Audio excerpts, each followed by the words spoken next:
ফজরের সময় একদম আপার লেভেল, এত ডাম্পারের মতো লোড করেছে। ভাত খেয়েছে, ভাতের পরে আবার সুজি, তারপরে চা, খেতে খেতে এমন চোঁয়া ঢেকুর উঠছে। ফজরের নামাজটা পরে শুলু, উঠবে বেলা 11টায়, তখনও লোড কমে নাই। আসরে যখন নামাজ হয়ে গেল তখনও পেটের চাপ দিয়েছে না, ওভারলোড করেছে। আর এই যে 2 ঘন্টা একটু ভোগ লেগেছে আসর থেকে মাগরিব, মাগরিবের পর যখনই গোডাউনের তালা খুলে গেছে তো মেশিনের মতো চলছে, এত চলছে খা খা খা। এদের মেশিন চলতে চলতে ওভারলোড চলছে, খরচা বেশি চলছে। হালাকে রমজান মাসে খরচা কম করো, রমজান মাসে সব দিক থেকে রোজাকে তুমি পালন করো। আল্লাহ তাবারাক ওয়া তাআলা বলছেন, আল্লাহকে আমি বলছি, আল্লাহ আমি খেলে কি আপনার বিগড়ে যায়, আমি না খেলে কি আপনার লাভ হয়? আল্লাহ তার উত্তরে বলছেন, ইয়া আইয়ুহাল্লাযীনা আমানু কুতিবা আলাইকুমুস সিয়াম কামা কুতিবা আলাল্লাযীনা মিন ক্বাবলিকুম। হে ঈমানদারেরা, আমি তোমাদের উপরে রমজানের রোজাকে ফরজ করে দিলাম যেমন তোমাদের পূর্বপুরুষের উপরে করেছি।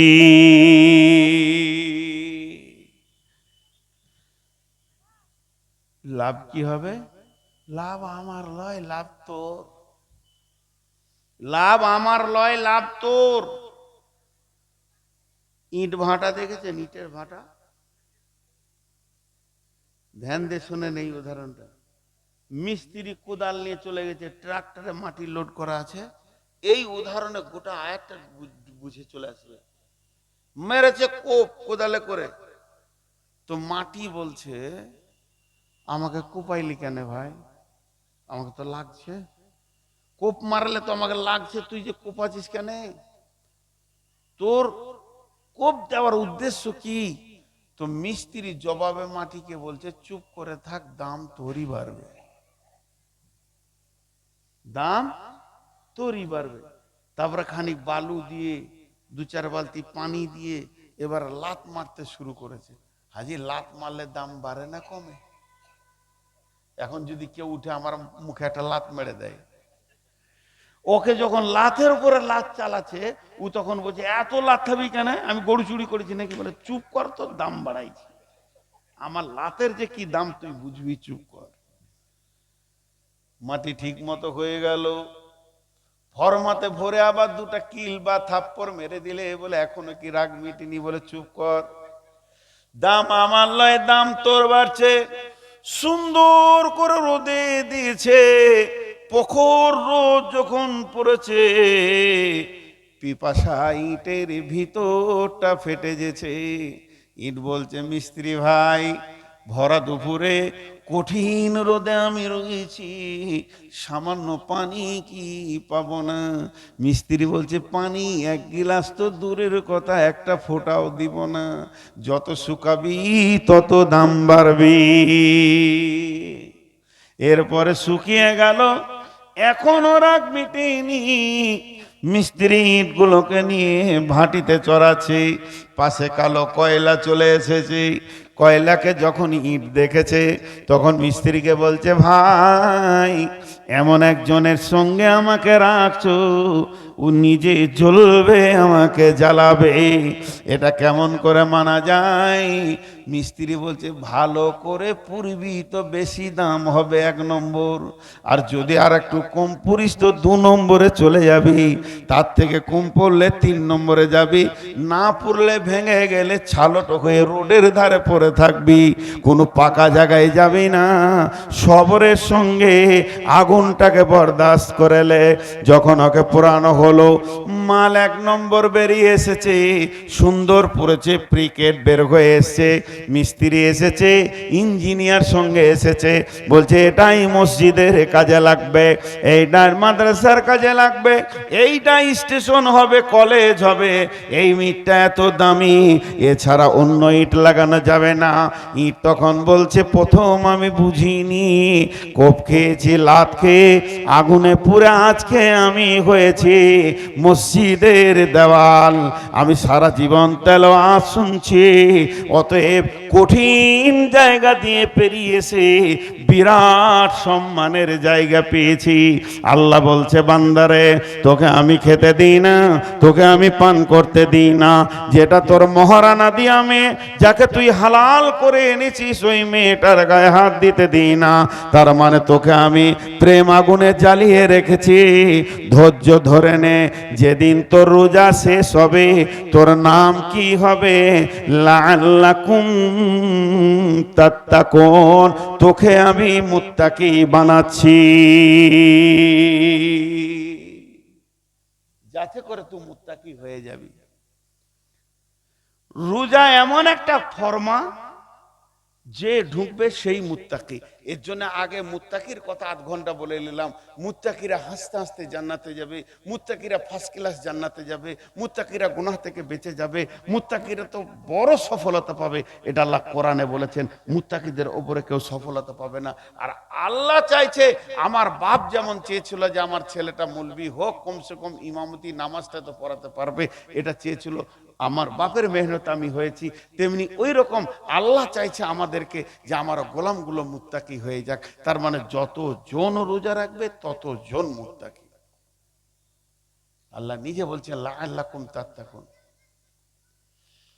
রমজান মাসটার নাম শুধু রমজান মাস নয়, রমজান মাসের পরিচিতি বেশি ঘটে গেছে, তাই রমজান মাসটার নাম শুধু রমজান মাস নয়, এই মাসটার নাম রমজান মাস, এই মাসটার নাম রহমতের মাস, এই মাসটার নাম মাগফিরাতের মাস, এই মাসটার নাম হলো হেদায়েতের মাস, এই মাসটার নাম হলো জাহান্নাম থেকে মুক্তির মাস, এই মাসটার নাম নুজুলে কোরআনের মাস, এই মাসটার নাম তেলাওয়াতে কোরআনের মাস, এই মাসটার নাম জিকিরের মাস, এই মাসটার নাম তওবা করার মাস।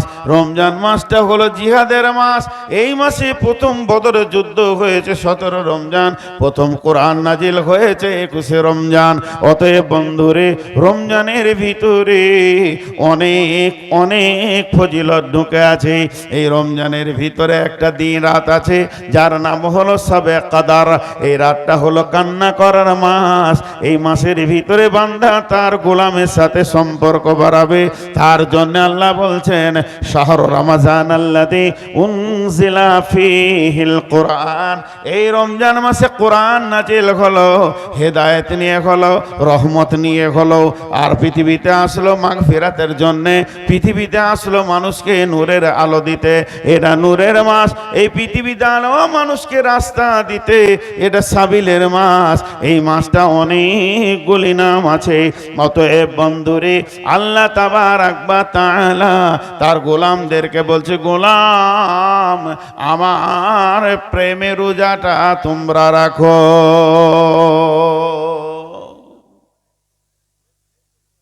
জি, আমরা সবাই রোজা রাখবো ইনশাআল্লাহ।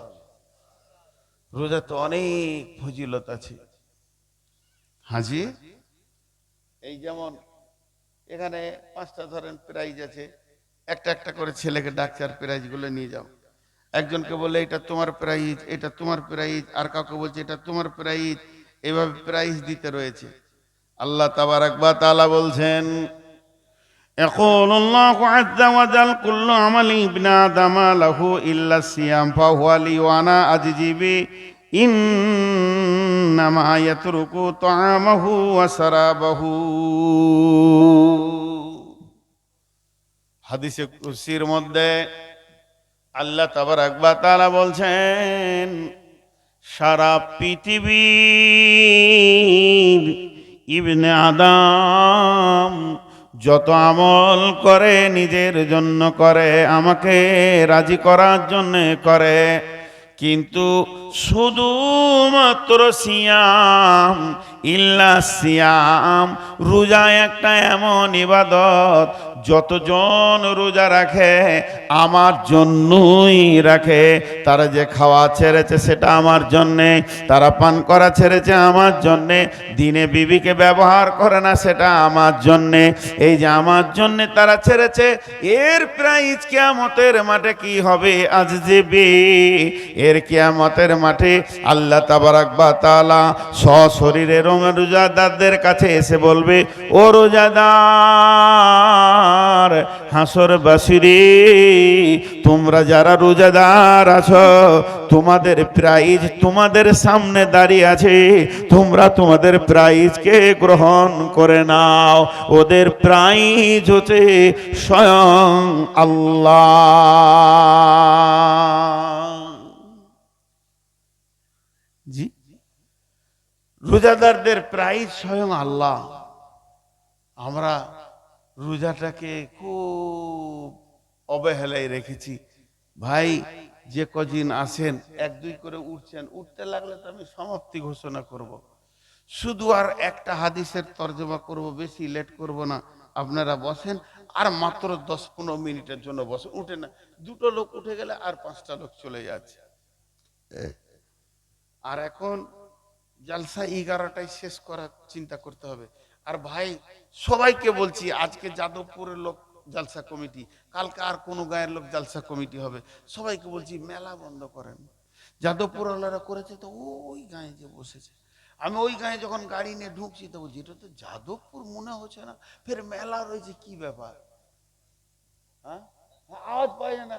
ড্রাইভার বলছে যে মেলা রয়েছে, জিলিপি বিক্রি হচ্ছে, তো কোনো মাইকে সাউন্ড নেই। আমি তখন ভাবছি তাহলে এখন এসার টাইম হয়ে গেছে মনে হয়, নামাজ টামাজ পড়ছে। তা খাল পার করে দেখছি মানে ওরা আছি, ভাই মেলা বন্ধ করে।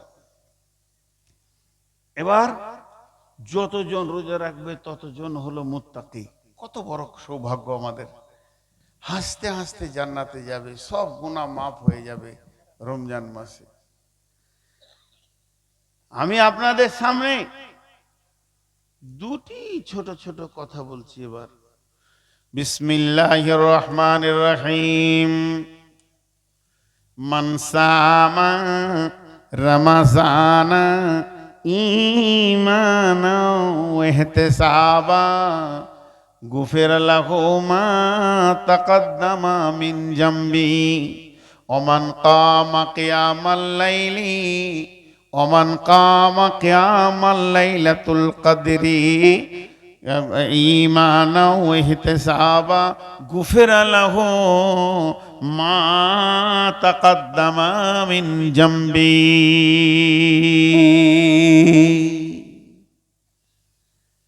কত মজার কথা ভাই, কত মজার কথা। বিশ্বনবী বলছেন, যে ব্যক্তি 30টা রোজা রাখবে ঈমান ইহতিসাবের সঙ্গে এবং শবে কদরের রাত জাগবে ঈমান ইহতিসাবের সঙ্গে, কিয়ামুল লাইল বলতে 30 দিন কি 29 দিন তারাবি পড়বে ঈমান ইহতিসাবের সঙ্গে। রোজার আলাদা নেকি, তারাবির আলাদা নেকি, লাইলাতুল কদরে আলাদা নেকি, এইগুলো আলাদা আলাদা নেকি হচ্ছে।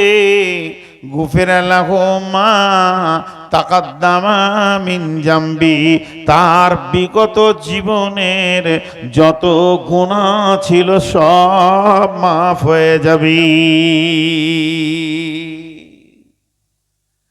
রমজানে যে রোজা রাখলো তার জীবনে যত গুনাহ ছিল সব মাফ। কেউ বলছে কিছু গুনাহ মাফ, যাই হোক মাফ। হাজি ভাই, আমার একটা প্রশ্ন আপনাদের কাছে, আমি মাথা মোটা মানুষ, বুঝতে পারছি না, বুঝিয়ে দেন তো। রমজান মাসে 30টা রোজা রাখলাম, তারাবি পড়লাম, চোখের পানিতে কাঁদলাম, সব কিছু করলাম, তো আমার জীবনের গুনাহ সব মাফ হয়ে গেল। আবার রমজানের পর শুরু করে দেব? খাতা যখন খালি হয়েই গেল, এবার শুরু করো, চুরি করো, বাটপারি করো, মিথ্যা কথা বলো, জেনা ব্যভিচার করো, সুদ খাও, লোকের মাল চুরি করো, লোকের মাল মেরে লাও, দু চারটা মার্ডার করে টাকা পয়সা লুটে পুটে আবার রোজা আসবে তো রেখে নেবা, ঝামেলা খতম। কথাটা ঠিক বুঝে এলো কিনা?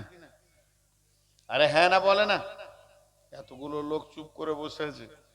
সারা বছর যা মন যাবে কর, লুটেলে, লুচ্চামি থেকে নিয়ে, বেশ্যাগিরি থেকে নিয়ে, চুরি বাটপাড়ি সুদ বেঈমান যা ইচ্ছা যাবে কর, খালি রোজা রেখে নিব। বিশ্ব নবী বলেছেন তোর জীবনের গুনাহ মাফ। তোমার মাফ হবে কি হবে না? কেউ কেটে দিতে পারবে যে মাফ হবে না? কেটে দেখ, হাদিসটা তো রসুলের, কারো কাটার ক্ষমতা নাই যে মাফ হবে না। তাহলে মাফ হবে। কি মজা, কি মজা। রোজার পরেই সুদের ব্যবসা লাগাবো, কি মজা, কোটি কোটি টাকা করে নিব।